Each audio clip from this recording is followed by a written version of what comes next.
Saludos hermanas y hermanos en Cristo y María. Bienvenidos a Avanzando contra Viento y Marea. Quien les habla es Héctor Reyes Baerga.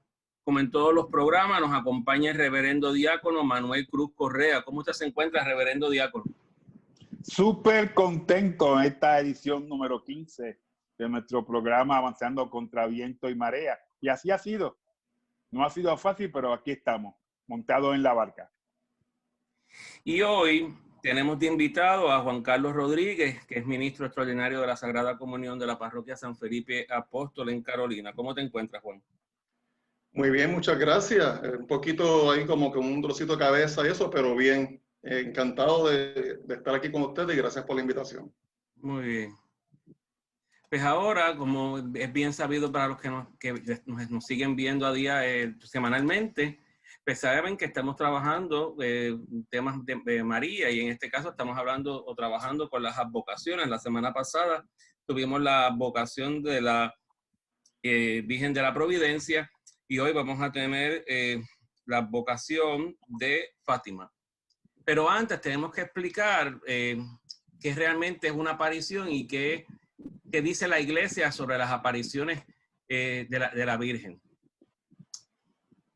Dice aquí: apariciones y signos sobrenaturales salpican la historia, entran en el vivo de los acontecimientos humanos y acompañan el camino del mundo, sorprendiendo a creyentes y no creyentes.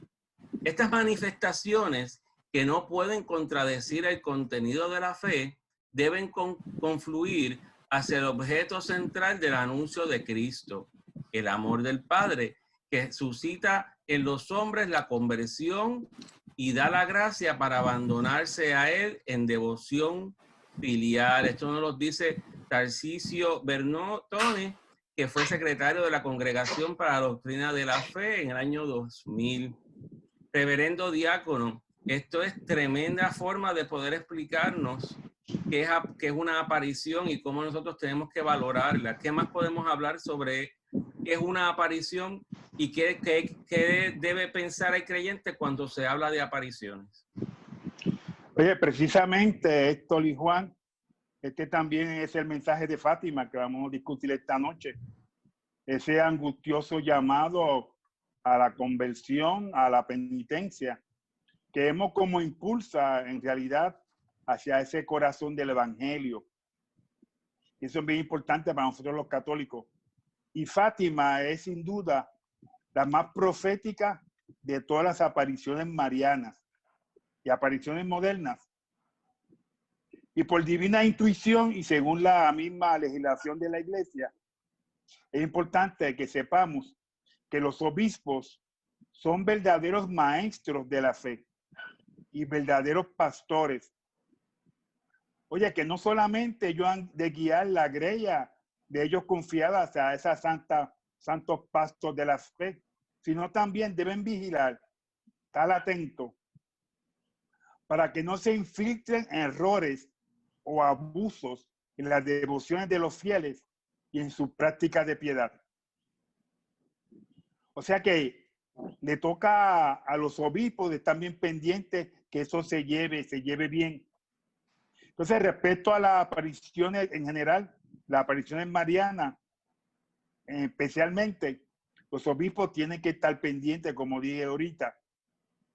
Pero no hay prescripción explícita en el Código de Derecho Canónico que digan cómo ellos deben de trabajar los asuntos de estas apariciones. Todo esto está regulado por una práctica más o menos conocida, pero perfectamente delimitada, y que se encuentra en dos de sus más documentadas y conocidas ejemplos. Y es en los procesos canónicos que han habido para las apariciones de Lourdes y las apariciones de Fátima, que vamos a estar hablando esta noche.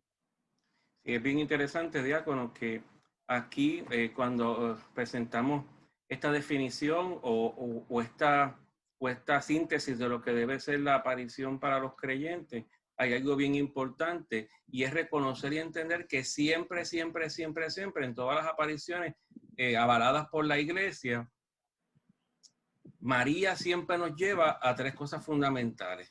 Y primero es al arrepentimiento, a la oración y a que ella nos va a llevar a caminar con Cristo. Porque sabemos que quien como único podemos llegar a Dios es a través de Jesús.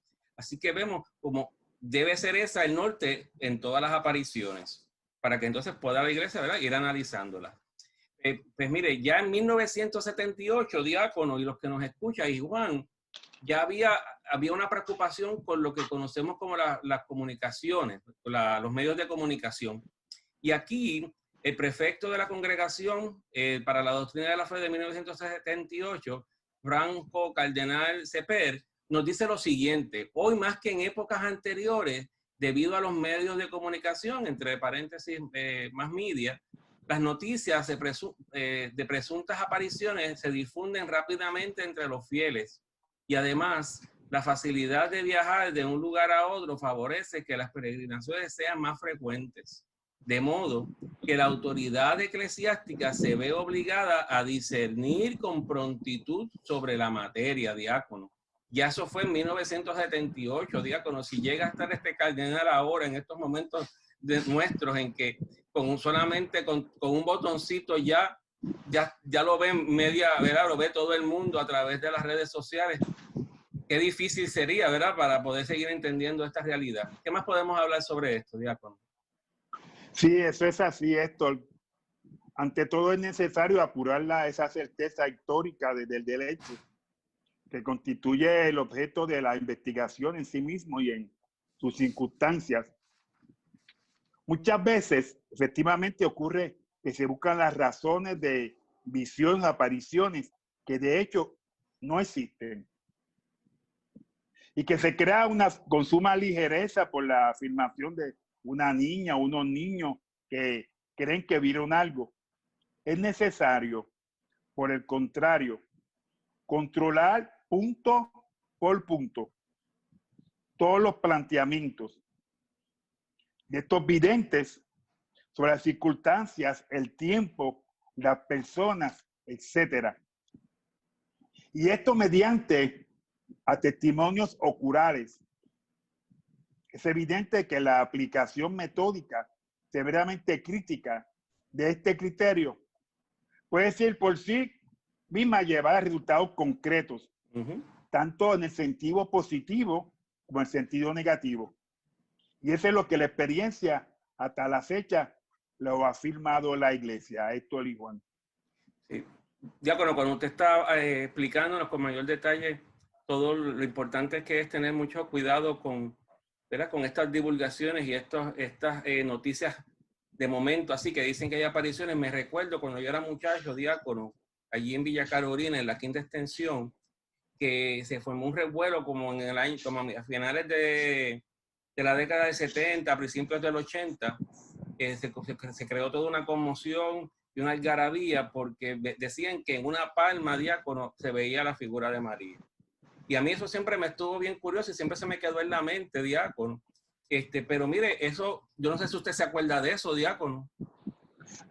Sí, me acuerdo muy bien porque precisamente fue en la calle 513 donde vive mi suegra. Miren, hermano, Dios se volvió un circo. A las 7 de la noche había más de 100 personas. Ya habían carritos de hot dog, vendían piragua, vendían rosario. Y la gente estaba allí hasta las 10 de la noche. Y entonces de momento tuve un grito: mira, la vi, la vi. Y la gente salía corriendo. Hasta que un día la vecina decidió cortar la palma y se acabó la devoción. Y que a veces, ¿verdad?, tenemos que tener mucho cuidado y es por eso hacemos este programa, para que tengamos mucho cuidado cuando suceden ese tipo de cosas. Porque mire, eso ha pasado ya bastante tiempo, ya que yo todavía me acuerdo de toda esa situación que se presentó en Villa Carolina. Y tenemos que ver, diácono, que mire, a través de la historia de la iglesia, durante más de 20 siglos, se han registrado, se han nombrado muchas apariciones. Sin embargo, la iglesia, mire, solamente ha avalado, mire, un puñado, diácono, alrededor de 12, que la iglesia ha determinado que sí, que realmente hubo allí hubo una aparición o hubo una acción sobrenatural, que no podemos explicar y que por tanto se la tenemos que adjudicar a Dios. Y entonces, por eso es que la iglesia, y nosotros como católicos tenemos que tener mucho cuidado porque nuestra iglesia es madre y maestra y nos enseña siempre a tener mucho cuidado de no dejarnos influenciar o engañar por personas que dicen X o Y, Z. Eso no significa que es que no debemos tener fe. Al contrario, nuestra fe siempre tiene que estar en aumento, pero tenemos que tener mucho cuidado con esto. Diácono, ¿qué más podemos añadir en relación a todas estas apariciones y las poquitas que realmente la iglesia avala? Esa es la pregunta que nos toca hacer a cada uno de nosotros. ¿Por qué en 2000 años solamente un puñado, una docena de apariciones, la iglesia la ha avalado 100%? Según pues la práctica de la iglesia, enseña por innumerables experiencias que no se debe pasar a ulteriores investigaciones hasta que haya quedado establecida con certeza moral la realidad del pretendido hecho prodigioso. Hermanos, al menos en su etapa experimental, con su etapa externa, y a través de una minuciosa discusión de testigos, óyelo bien, no sospechosos, no interesados, maduros y ponderados, oculares, que sean dignos de plena confianza. O sea que esto es delicado. Cuando la iglesia dice que sí a algo como esto tan importante, tan delicado, tiene que estar 100% segura. Y por eso que en 2000 años, nuestra iglesia, madre y maestra, sobre un puñado de apariciones, la iglesia ha dicho que sí. Muy bien. Nos dice nuevamente el prefecto de la Congregación para la Doctrina de la Fe, Frango Cardenal Seper, nos dice: para que la devoción suscitada entre los fieles por hechos de este género pueda manifestarse de modo que quede a salvo la plena comunión con la iglesia y se produzcan los frutos gracias a los cuales la misma iglesia pueda discernir más tarde la verdadera naturaleza de los hechos, los padres, que se entienda, los padres de la iglesia, estimaron que debe ser seguida en esta materia la praxis de un protocolo de acción uniforme. Ahorita el diácono nos decía, ¿verdad?, que no hay nada determinado a través del derecho canónico, pero sí la iglesia ha establecido a través de la Congregación para la Doctrina de la Fe como una especie de protocolo de acción, y que, ¿verdad?, por ese es el que más o menos se deben ir guiando los obispos, reconociendo al reverendo diácono, como dijo usted al principio, que existe una prerrogativa del obispo. El obispo va a determinar, a fin de cuentas, si una aparición es real o, ¿verdad?, tiene todas las características de serlo o no. ¿Qué más podemos decir sobre esto, diácono? Sí, esto es importante el punto que traíste del obispo, porque el obispo crea una comisión para investigar el hecho, de sacerdotes, de doctores, de psicólogos, para que informen a él lo que está sucediendo. Inclusive, cuando él tiene una certeza, pues entonces ya se comunica a Roma. Entonces, eso se sigue investigando. Pero hay unos aspectos a considerar que son bien importantes. Si a través de los testimonios probativos se hace cierto el hecho de una aparición o visión, hay que pasar por un examen de las verdaderas causas del mismo hecho. Hay que saber indagar si se atribuye a la fuerza de la naturaleza, a la intervención del demonio o una acción benéfica de Dios. Entonces, de estas tres hipótesis, no podemos huir porque no es posible que se encuentre una cuarta. O sea, podemos por consiguiente concluir que el hecho es de carácter sobrenatural. Únicamente se puede excluir cuando es de carácter sobrenatural. De manera absoluta, que no haya sido producto de naturaleza o por intervención del demonio. Para que tú veas lo delicado que toca al obispo y estas comisiones cuando este tipo de aparición sucede en el pueblo. Y de acuerdo, entonces no podemos perder de perspectiva que que también, ¿verdad? El maligno busca elementos como estos de las devociones para también insertarse, ¿verdad? Por eso es que la iglesia siempre busca estar segura plenamente de que lo que está sucediendo allí es Dios mismo que lo está permitiendo, o es el que está de alguna manera forma estando presente en todas esas revelaciones y esas devociones. A fin de cuentas, Dios que es el que le permite a María poder estar y revelarse ante los demás, ante los niños, regularmente niños y gente pobre, sencilla, las verdades más profundas de la fe. Entonces, diácono, vamos a presentarle a todos los que nos están viendo y escuchando un extracto de lo que es el protocolo de acción, que tiene 3 puntos como usted ya ha determinado. Y este es el protocolo que se utiliza en los casos de que exista una posibilidad de que una acción de una aparición sea cierta. En primer lugar, se juzga sobre el hecho según los criterios positivos y negativos. ¿Y qué es eso? Pues que ya ni sencillamente tenemos que estar claros si allí se está dando elementos de conversión, si allí se está dando un proceso en que se está renovando la fe, si estamos viendo milagros, ¿verdad? Por un lado, esas son las partes positivas. Ahora, las partes negativas, pues podemos, entre las negativas, que esto no se esté convirtiendo en un culto o se esté convirtiendo en algo que es contrario a la fe de la iglesia, ¿verdad? Por eso es que se va midiendo. Segundo, que después, en caso de que este examen haya resultado favorable, permitiendo algunas manifestaciones públicas de culto o devoción y seguir vigilándola con toda prudencia, por lo cual equivale a la forma por el momento nada obsta. O sea, quiere decir que la iglesia entonces permite que se siga, ¿verdad? Se siga desarrollando esa devoción, pero siempre mirando, ¿verdad? Siempre pendiente, como nuestra iglesia siempre pendiente.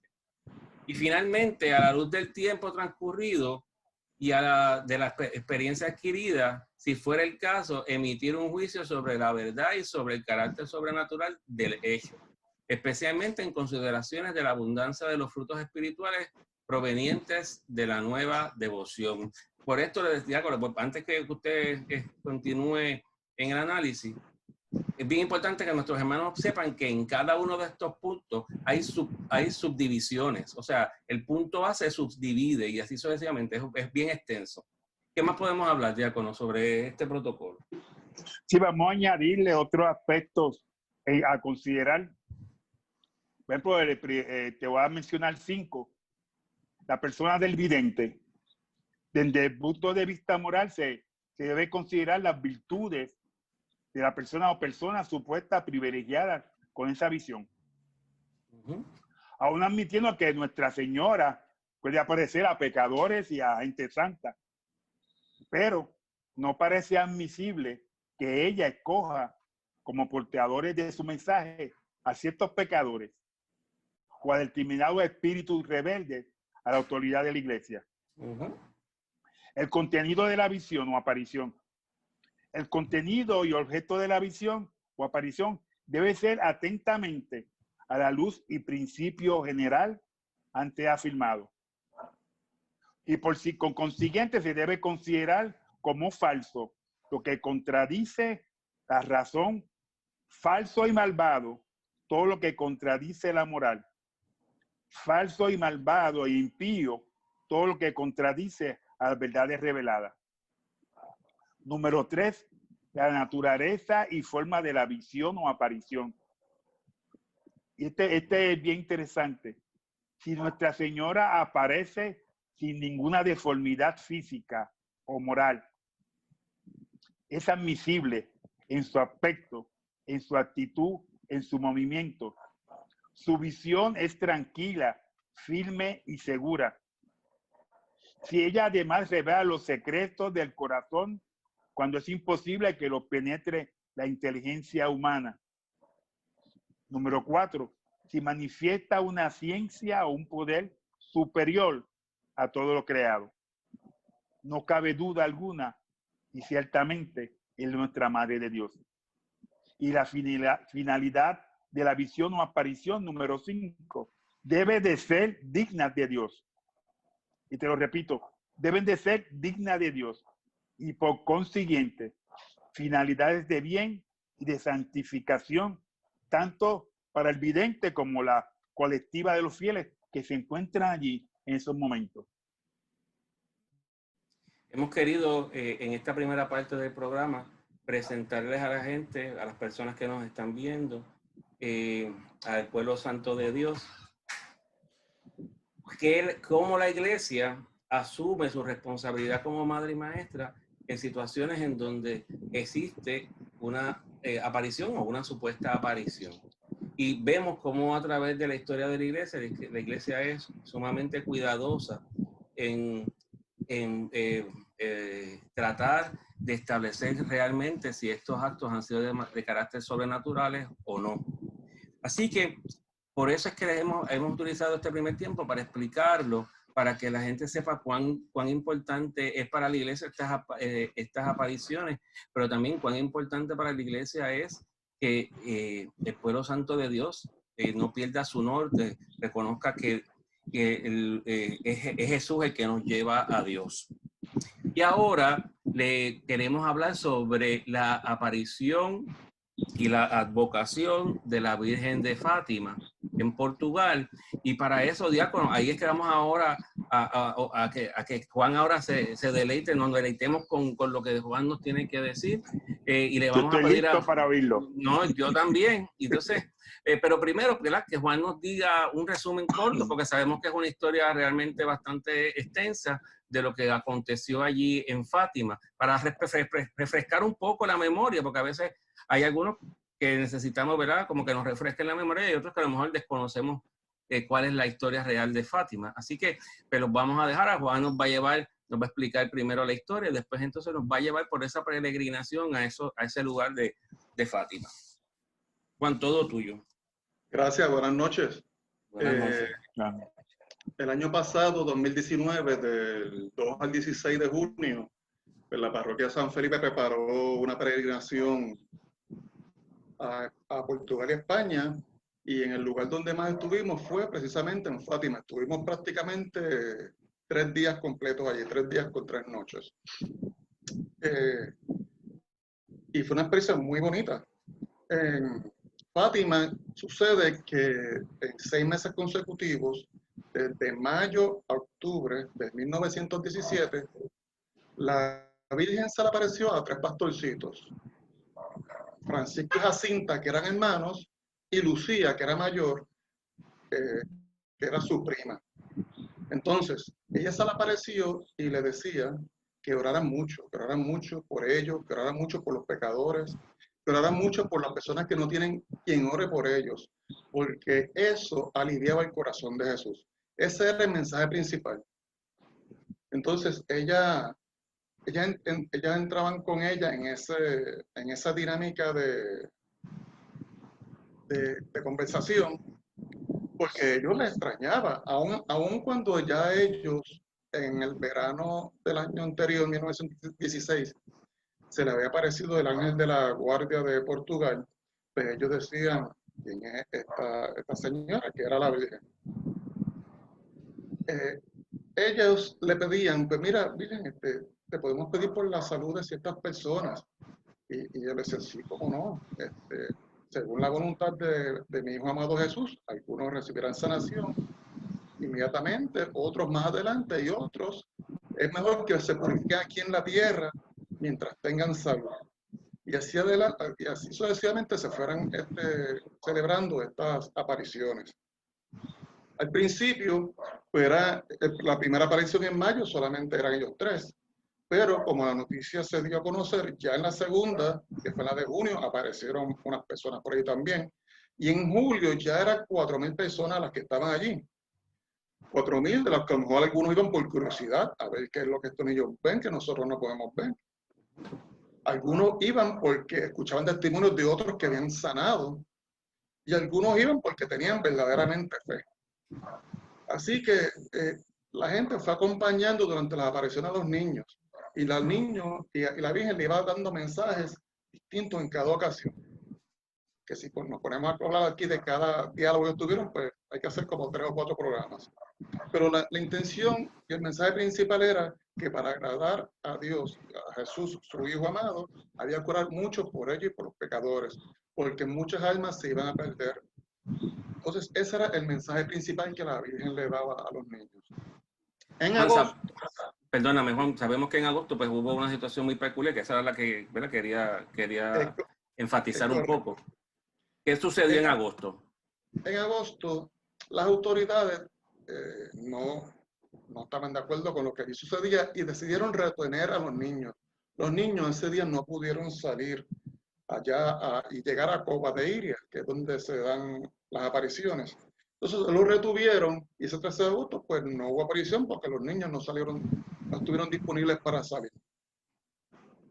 Sin embargo, más adelante, ese mes de agosto, los niños iban caminando de sus hogares hacia Cova de Iria y la Virgen, 6 días después, el 19 de agosto, se le apareció en Baliños. Baliños, lugar donde ya se había aparecido también el Ángel de la Paz en Portugal. Y entonces ella le sigue diciendo que había que orar mucho, que había que orar mucho, que había que orar mucho. En septiembre, pues las autoridades no lo retuvieron, se da el encuentro, pero ya asistían alrededor de 12.000 personas. Y ellos siempre le llevaban peticiones por la salud de algunos. Y ella decía que confiaran que ellos iban a sanar según la voluntad del corazón de Jesús, que es quien todo lo puede. Y lo cierto es que la salud para unas personas es una cosa y para otras es otra. Así que muchas veces la salud la gente interpreta rápido lo físico y lo más importante la salud espiritual. Muchas veces las personas se iban de allí quizás desilusionados porque pensaban que no habían recibido salud física, cuando lo importante, la espiritual, al tiempo se dan cuenta de que la habían recibido. Y así siguieron las apariciones hasta que llegó la de octubre. Ese 13 de octubre, la cantidad de personas se dice que era de 70.000. Y no era cualquier tipo de persona porque prensa internacional fue a cubrir ese evento allí también. Y ese día la Virgen ya les había dicho que les iba a dar una señal. Iba a suceder una señal para que nadie dudara de que era ella. Y ese fue el día en que, déjame adelantar que antes, desde la noche anterior a ese 13 de octubre, hubo unas lluvias torrenciales. Y lluvia, y lluvia, y lluvia. Y llegaron los pastorcitos allí y la gente allí bajo lluvia. Cuando se aparece la Virgen, Santa Lucía le dice a las personas, ya pueden cerrar los paraguas. E inmediatamente cesó la lluvia. Empieza el diálogo de ellos.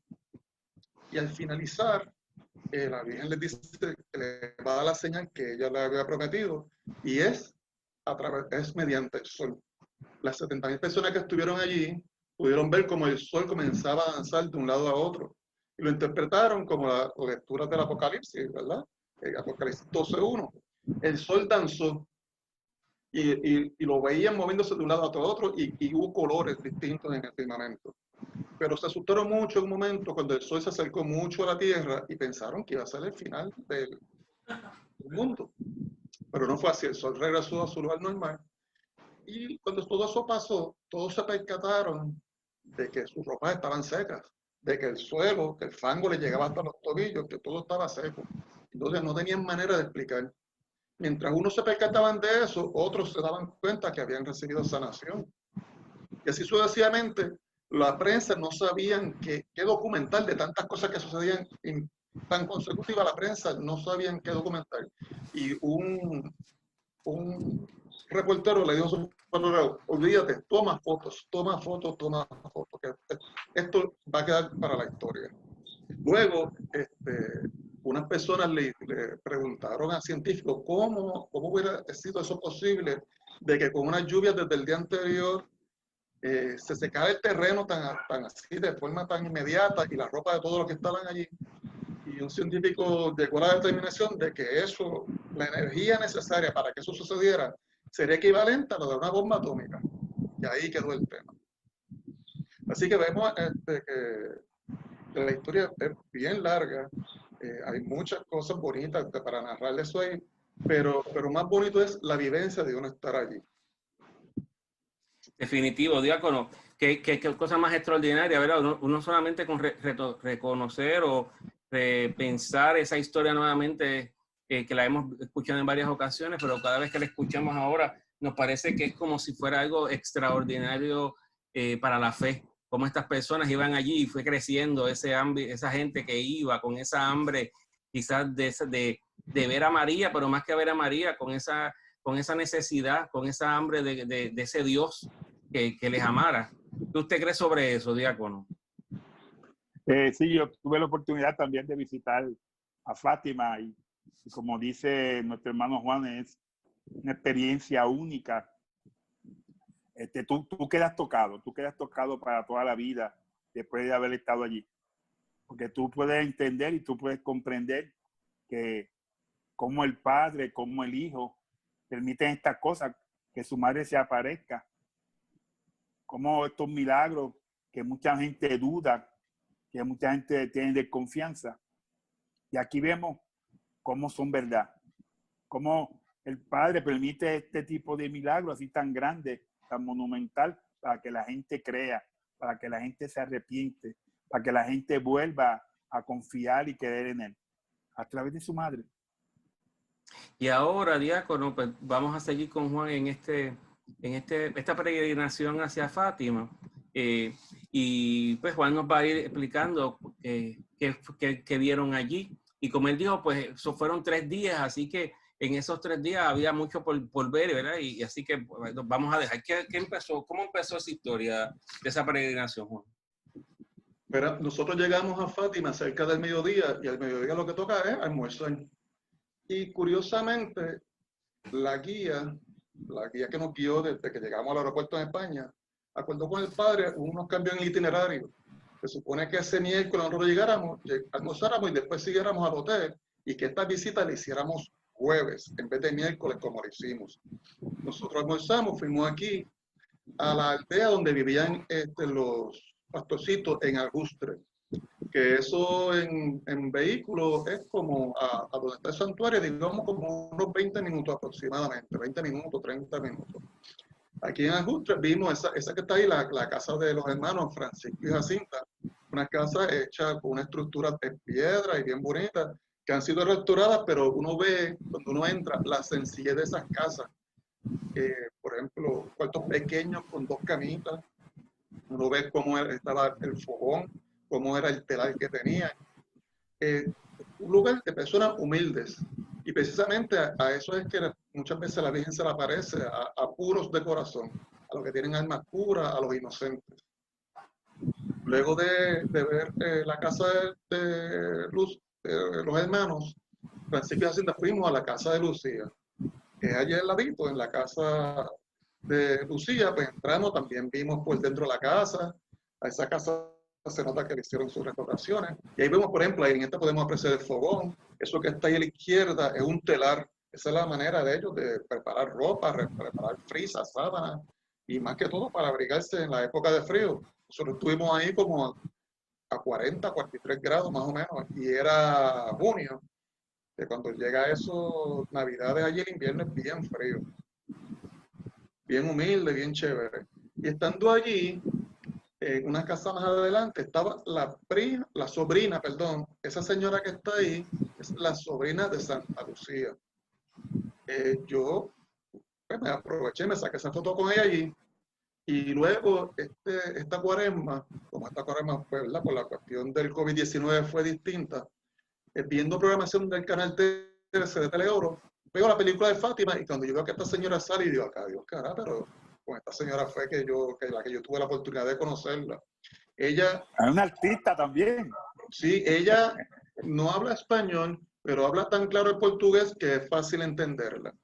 Pero no se puede uno hablar mucho con ella porque la cantidad de personas que había allí para visitarla a ella era grande, porque nosotros nada más éramos 52, pero allí había más de 200 personas y había una filita para estar ahí un minutito con ella como mucho.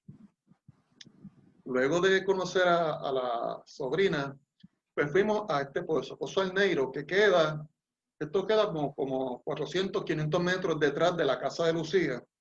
Y aquí fue donde el ángel de la Guardia de Portugal se le apareció en el verano de 1916 a los pastorcitos, con el mensaje de que oraran. de que oraran mucho, porque Dios los había escogido a ellos para dar unos mensajes. Aquí en ese pozo, ahí el padre Rodney aprovechó, nos dio una charla, la diferencia entre el ángel de la guardia versus el ángel de la paz, que son dos apariciones distintas. Y entonces, luego de aquí, de ir del pozo, nos movimos a Baliños. Baliños es el lugar de la aparición que sucedió en agosto. Recuerdan que les dije que en agosto 13 los retuvieron, pues el 19 de agosto aquí se le apareció la Virgen a los pastorcitos. Un lugar que pareciera como si fuese un parque de meditar, un lugar santo, sagrado. Hay mucha rotulación de las cosas que han sucedido ahí. Aquí fue donde también se apareció en unas ocasiones el ángel de la paz de Portugal. Aquí pues estuvimos, aquí, ahí vemos personas ahí, pero hay muchas personas al lado, al frente, atrás, por lo que representa este lugar, porque quizás en aquel día 13 de agosto de 1917 las autoridades se salieron con la de ellos, ¿verdad? De que no permitieron que los niños salieran, pero Dios tiene cosas más grandes. Entonces, no fue el 13, pero fue el 19. Luego de Baliños, íbamos camino al santuario de Fátima, cuando el chofer le dice a la guía turística de nosotros, mira, allá 5 minutos estamos donde se bautizaron los pastorcitos y entramos a esta parroquia en Fátima, donde los 3 fueron bautizados. Un templo bonito, sencillo, y tenía mucha promoción, porque de los 100 años que se cumplieron en 1917, en este 2017, de las actividades que tenían programadas para ese año 2017. Muy bonito, muy sencillo. Luego de salir de aquí, de ese templo, fuimos entonces al santuario. Eso que vemos ahí al fondo es la catedral o la basílica de Nuestra Señora del Rosario de Fátima, esa que está ahí. Ahí, en esa basílica, están las tumbas de los 3 pastorcitos, las de Francisco, Jacinto y Lucía. Francisco, Jacinto y Lucía. Y esto que vemos acá al frente es un lugar donde también se hace celebraciones cuando es al público abierto, porque en esa área ahí, eso cabe una multitud de gente, que no cabe en ninguno de los templos ni capillas que hay en el santuario. Esa vista es precisamente desde ese lugar, mirando el árbol de las apariciones, y a su izquierda está la capilla de las apariciones, que si se fijan, las paredes son en cristal, excepto enfrente, que no hay pared. Esos 2 lados son en cristal, de manera de que en fechas donde hay multitud se pueda ver lo que está sucediendo durante el rezo del Santo Rosario. Y Juan, ¿por qué se le dice el árbol de la aparición? ¿Qué sucedió ahí? Porque ahí precisamente fue que se dieron las apariciones de esos 5 días, excepto agosto. Precisamente ahí, ese árbol lo han conservado, lo tienen muy bien conservado para que se mantenga ahí como el recuerdo de lo que sucedió ahí. Y justo a su lado, pues entonces se construyó la Capilla de las Apariciones, que fue la primera construcción que se hizo ahí en Cova de Iria. Ahí no había nada, el árbol y luego eso. Con el tiempo, entonces fue que se fue haciendo la Basílica de Nuestra Señora de Rosario de Fátima, los edificios aledaños, que muchos de esos son pequeños museos, otras capillas. Esa es la capilla cuando la miramos de frente. Ves que no hay capacidad para muchas personas sentarse. Ahí en realidad que habrán unas 100, 140 personas sentados. Pero cuando comienza el rosario, eso ahí, desde ese lugar hacia atrás, de frente, la gente aprovecha para ver. Y el que no, pues entonces va por los laterales a través del cristal. Pues en esa capilla de las apariciones ahí, hay rosario a toda hora, porque la cantidad de gente que visita este santuario es enorme.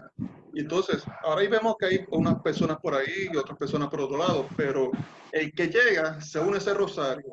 Y ese que llegó y quizás cogió el rosario a mitad, y se queda luego con su grupo, empieza otro rosario. Y así sucesivamente, hasta que alguien de la organización le diga, mira, hasta esta hora tenemos porque a esta hora comienza la celebración de esto o de lo otro. Pero las 24 horas vemos personas rezando el rosario. Ahí vemos la imagen de la Virgen. Y quizás solamente le he descrito visualmente lo que estamos viendo, pero desde que uno viene en el autobús, que uno se baja, ya el clima cambia, ya uno siente como que es algo distinto. Quizás porque en mi caso yo no sabía qué esperar, yo no tenía expectativa de qué iba a haber. Entonces, pues, uno ve en las cosas a veces sencillas la grandeza. Y en el viaje eso no sucedió muchas veces. En esta Juan, ahí que capilla, estamos viendo, ahí viendo en esta capilla que hay como una casita atrás. ¿Nos puedes explicar un poco para los que podamos entender qué es lo que... Porque sí vemos el altar, pero la casita, ¿qué significa la casita? eso es como la sacristía ahí. Ok. Como una sacristía. Entonces, ahí detrás de ese edificio, que no se aprecia la foto y que yo no fui para allá, es donde los sacerdotes y diáconos se revistan y todo eso. Okay. Lo que vemos al fondo, ahí es la Basílica del Sagrado Corazón de Jesús. Esa es una construcción moderna, contrario a las demás. Esa es una construcción moderna. Supuestamente, o según me explicaron, eso tiene 2 columnas. Esas 2 que se ven ahí, ¿cómo hicieron eso? No sé. Pero la ingeniería moderna, así hicieron ese templo, esa basílica. Que presumo que es para el uso, para cuando saben que va a haber días lluviosos, pues entonces se utiliza eso. Le decimos a la gente que nos está viendo que a mano derecha de esta foto pueden ver la capillita de las apariciones. O sea, que todo lo que estamos hablando se encuentra dentro de una gran plaza, ¿verdad? Y entonces, lo que estamos viendo de espalda, que vemos la cruz de espalda, pues esa es la basílica que habíamos hablado ahorita de Rosario. Exactamente, correcto. Pues ahí vemos una cantidad de personas que está frente a la... Y esta imagen que está aquí de frente es la estatua del Sagrado Corazón de Jesús. Y eso está ahí en un área verde, que se ve un poquito, se aprecia ahí, y por un espacio de por ahí hay una fuente donde la gente coge agua para llevar, agua para tomar, y algunas personas le atribuyen mejoría a cuestiones de salud al ingerir de esa agua. Este santuario, esa es la basílica por dentro, muy hermosa. La verdad que es impresionante ver esa basílica en el interior. Es preciosa. Y al frente de esa basílica hay una estatua, esa que está ahí, que es de Juan Pablo II. Ahí la basílica del Sagrado Corazón de Jesús, de la Santísima Trinidad, perdón, le queda de espalda. Juan, tú nos decías que cuando estábamos hablando sobre este tema, nos hablabas de que la bala que de alguna manera trató sí. de matar al Papa Juan Pablo II, pues se encuentra también en esta basílica. No sé si es en la Correcto. Basílica propiamente o si es en la iglesia de la Santísima Trinidad.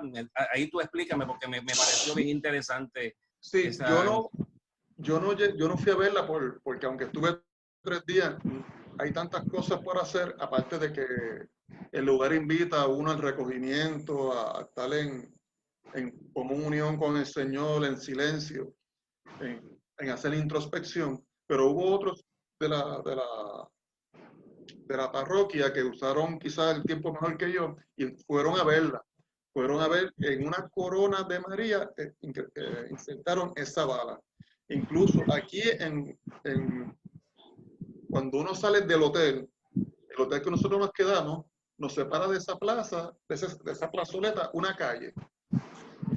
Uno llega cruza la calle y hay una acera que te lleva derechito hasta ahí, pero antes de llegar, además de la bala, hay otros artículos más aquí en el santuario. Pues cuando uno antes de entrar a la plazoleta, uno ve en uno de los lugares un pedazo del muro de Berlín. La Virgen en uno de los mensajes le decía que las guerras se iban a terminar, que había que orar mucho por las guerras, por los conflictos bélicos. Y se hablaba de esa situación de Alemania, Y como consecuencia decidieron traer un pedazo del muro de Berlín y colocarlo ahí, que está muy bien acondicionado, protegido por un cristal para que las personas no tengan acceso directo a él. Pero hay otros museos más con muchas cosas más, las cuales yo no tuve la oportunidad de visitar. ¿De aquí qué vemos, Juan? ¿Qué ha sucedido aquí? Pues mira, eso ya cuando tú ves esa imagen ahí, eso quiere decir que ya terminó el rosario y se saca la Virgen en procesión. Pero antes de hablarte de sacar la Virgen en procesión, déjame hablarte del rosario. Nosotros llegamos ese miércoles, como te comenté, almorzamos, fuimos a la aldea de Ajustre, fuimos a Baliños, lugares que para ir había que ir en el autobús. Y yo te había dicho que todo eso estaba programado para que lo hiciéramos jueves y se hizo miércoles. Y uno dice, pues, lo cambiaron, pues está bien. Pero uno dice, lo cambiaron, pero en verdad detrás de esto está la mano de Dios. Porque al haberlo hecho así, ya no había que subir más al autobús, ya no había que estar en fila, ya no había que hacer nada. Y todos nos concentramos en el santuario. Ese miércoles, cuando cenamos a las 5:30, 6 de la tarde, nos dicen, tenemos que estar a las 7 allá en la capilla para el rosario. Vamos para allá todos. Y el padre estaba con nosotros y nos dice, bueno, ya que me tengo aquí unos 20 minutos, déjame ir allí a aprovechar allá atrás para revisar que todo bien, porque al padre Ronnie, le tocaba presidir la celebración del jueves. Entonces, cuando va para allá y habla en español, él ve la cara de los demás sacerdotes y dice, ay, qué bueno, sacerdote que habla español, que lo necesitaba. Y uno dice, bueno, esas cosas no son coincidencias, ¿verdad? Y le dicen, háganos el favor de su grupo de peregrinación, busque uno que haga un misterio en el rosario. Y el padre fue, salió un momento, nos explicó, miren, no voy a estar aquí con ustedes, me invitaron a celebrar, y fui a hablar con Bruni, Bruni, la esposa de Ladio, para que hiciera ese misterio del rosario. Porque en el rosario se hace uno por cada idioma, dirigido, y un sacerdote hace unas oraciones al comenzar la decena de Dios te salve y al finalizar también. Hay una cosa, una estructura que ellos tienen ya en organización allí, es una cosa bien bonita. Así que nosotros, yo decía ahorita de que nos cambiaron el viaje, pero uno sabe, la mano de Dios está detrás de esto y vamos a seguir viéndolo ya ahorita. Pues cuando nosotros estamos allí, yo veía que todo el mundo en silencio, y si alguien se quería comunicar con otra persona, nadie alzaba la voz, hacían señas, y entonces decía, no, aquí pasa algo, esto es como estar en un retiro, decía yo, porque aquí uno siente una paz, una tranquilidad, uno ve las personas, el decoro y el celo al lugar donde están presentes. Ese recelo por mantener esa integridad de no molestar al que está en oración a tu lado. Y entonces uno veía personas mayores que consideraban, personas de 70, 80 años, que le habían cedido el asiento. Y ellos miraban y 10 minutos después querían ceder el asiento a otras personas, hasta más jóvenes que ellos. Y uno le decía, no, que estén ahí. Y me dice, es que yo llevo 10 minutos sentado y vemos muchas personas, decían ellos. Y entonces pone a uno a pensar y dice, contra, todo ese conjunto de cosas hace que uno entre en introspección. Incluso uno dice, caramba, yo en verdad le sirvo a la iglesia o yo hago el mínimo que me requieren y ya. Y pone a uno a pensar. Entonces, pero uno dice, pues está bien, usted quiere ser docente, pero uno miraba y de otra persona, no sabía en qué idioma la hablaba, pero por señas todo el mundo sabe que le están ofreciendo un asiento. Y uno ve esa dinámica, esa camaradería entre hermanos allí, como si fuese toda una gran familia. Allí nunca, en ningún momento, yo vi que alguien tuviera que ir al micrófono y decir, por favor, vamos a bajar la voz, vamos a hacer silencio, ¿no? Porque aquello era dado del que estaba allí, sentí un respeto y un celo por lo que allí estaba sucediendo. Juan, ¿y cómo hacen ese rosario con tanta gente de diferentes idiomas? ¿Cómo hacíamos eso?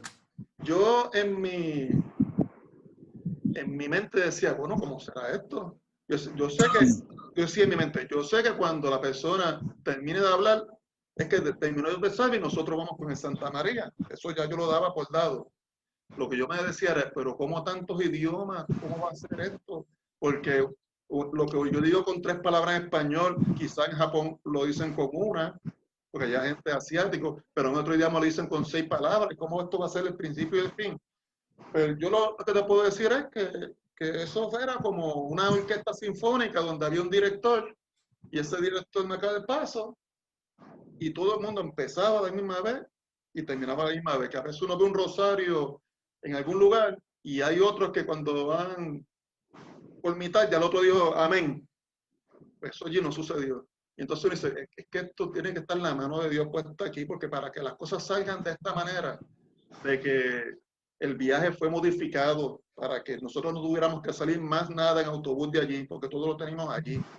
De que nosotros antes de llegar a Fátima veníamos de Santarém, de la parroquia del Milagro Eucarístico. Ya desde ahí nosotros, esa visita nos iba preparando lo que iba a suceder durante esos 3 días, porque nosotros llegamos miércoles a 12:30 y nos fuimos viernes como a las 10 de la mañana, que prácticamente 2 horas nos faltaron para los 3 días.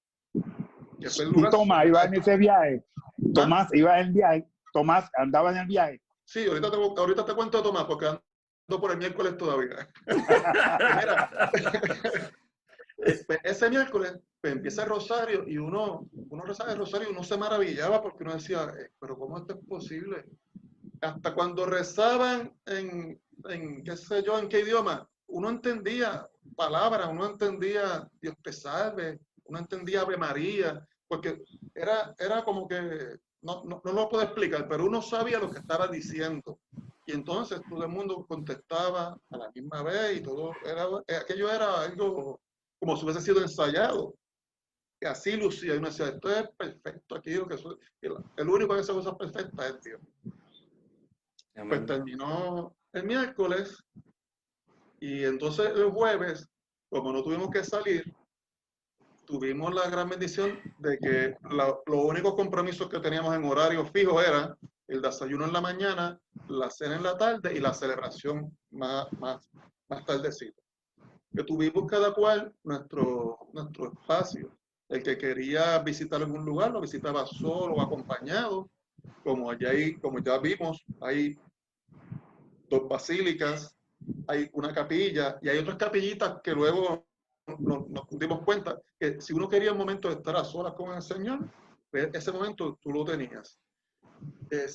Si tú querías entonces ir luego a visitar algo, eso tú lo veías. Si en algún momento tú decías, pues ya yo almorcé, voy a la capilla a rezar por lo que están rezando el rosario, pues tú lo podías hacer.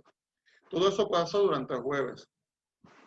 Entonces el jueves, ese jueves cumplía Yolanda, que estaba en el viaje, y el padre ya le había dicho de antemano, eso lo sabían ellos dos, que Yolanda, cuando ese jueves yo celebre, a mí me toca seleccionar a una persona que rece el rosario ese día, y esa va a ser tú porque tú cumples años.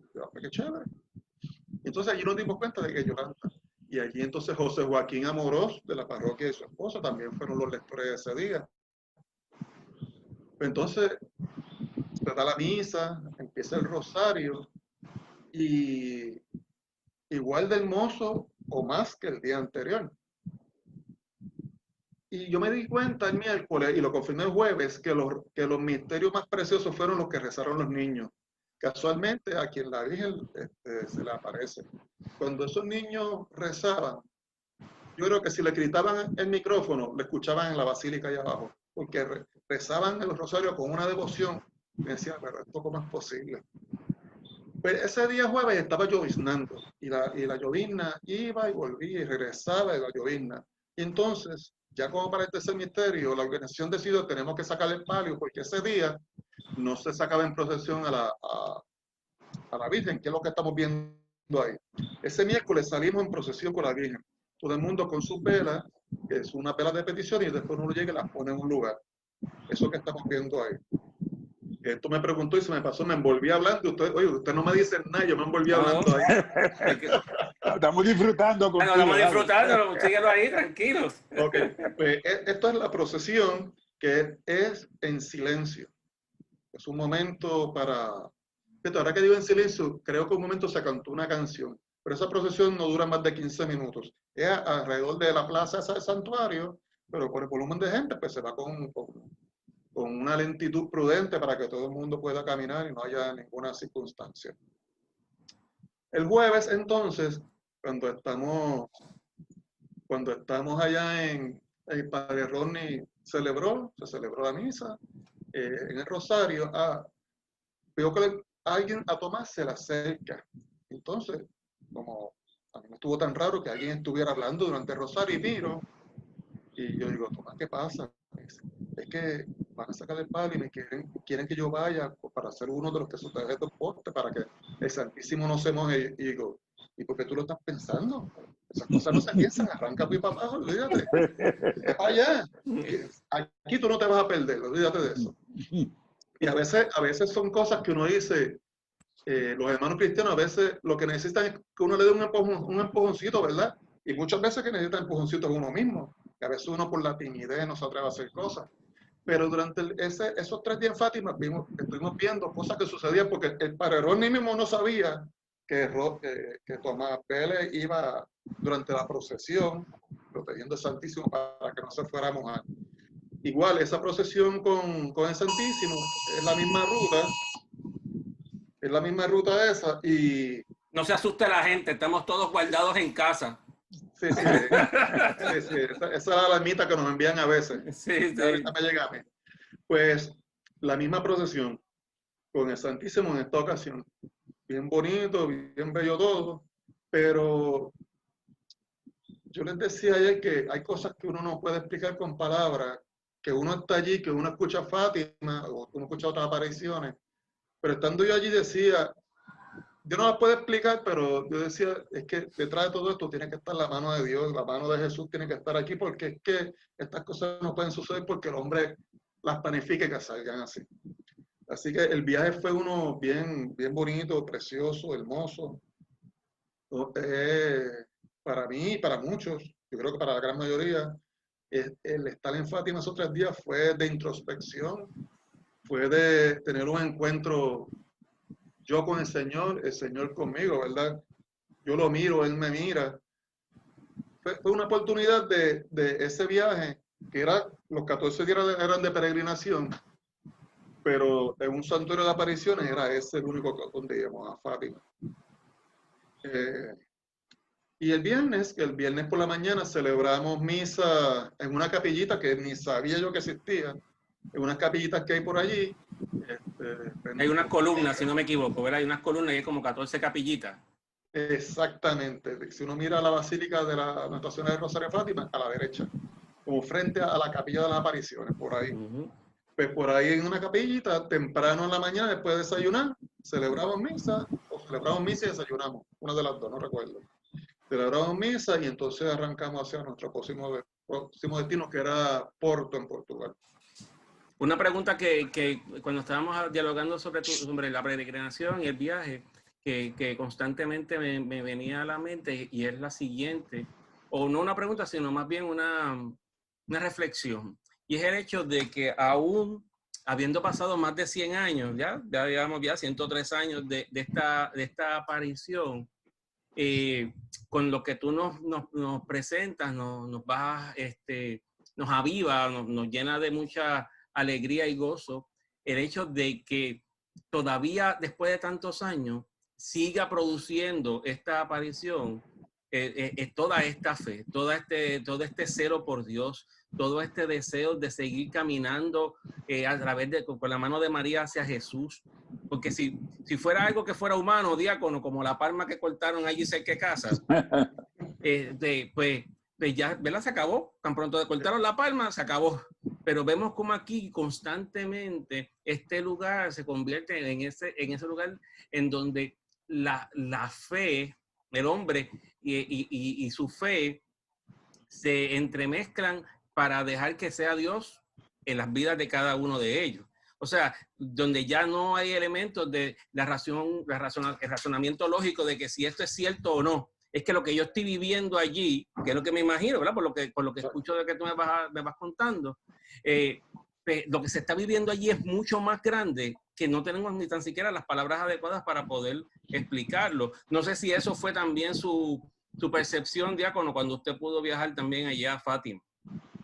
Sí, yo fui por un día Me recuerdo que viajé en autobús de España, de Madrid allá a Fátima. Y en ese día, pues, era un día lluvioso, no había mucha gente. Pero tú sientes, tú respiras esa tranquilidad, esa paz que nos hablaba Juan, que solamente, pues, tú estando allí lo puedes entender. O sea, que tú te marca, tú, antes de Fátima y después de Fátima. Incluso, continúa, Manolo, continúa. No, estoy bien, dale. No, continúa, diácono, dale. Y como decía Juan, el Señor nos invita y nos sigue invitando a través de estas apariciones a que creamos en su palabra, a través de su madre, pues nos sigue enamorando a ese encuentro con él. Fíjate que allí, ese santuario, eso es, la plazoleta es abierta y son muy pocos los que caben dentro de la capilla. Y yo creo que ese día que estaba llovinando, la temperatura bajó de 40 grados. Pero allí tú no veías a nadie quejándose de frío. Pues, el frío era como que algo mental. Hay algo más grande sucediendo que no me deja, que el frío quedó a un segundo lado. ¿Ves? Entonces, esas son las cosas que uno dice. Uno llega allí y ve personas que hacen un rosario en rodillas con uno y otro rosario, y uno ve personas de mucha edad, y uno los ve y dice, esas personas por dentro es más joven que yo, es que el convencimiento, la espiritualidad que tienen, lo que hacen es contagiar a uno, contagian de esas cosas buenas, y es como un oasis en el desierto para cuando uno llega allí. Así es. Vemos cómo María sigue, esa aparición de María sigue dando frutos abundantes, no solamente para la iglesia, sino también para los hijos de Dios, que buscando, ¿verdad? En este caso, pues se hacen las peregrinaciones, y las peregrinaciones, pues claro, el centro de la peregrinación es Cristo, ¿verdad? La idea es visitar a estos lugares, pero reconociendo siempre que es Cristo quien está con nosotros a través de todo el proceso de la peregrinación. Pero vemos cómo estos lugares hablábamos la semana pasada del Santuario de la Divina Providencia, y vemos cómo ahora hablamos de Fátima. Claro, no podemos comparar una cosa con la otra porque, ¿verdad? Aquí en Fátima hubo una aparición, pero vemos cómo son lugares en donde uno puede realmente tomar el tiempo para poder estar con Dios. Y en estos tiempos tan difíciles, en donde constantemente surgen situaciones que de alguna manera o forma trastocan nuestra paz, ¿verdad? Ayer mismo que nos tocó la experiencia de las primarias, ¿verdad? Mucha gente a lo mejor eso le trastocó su paz.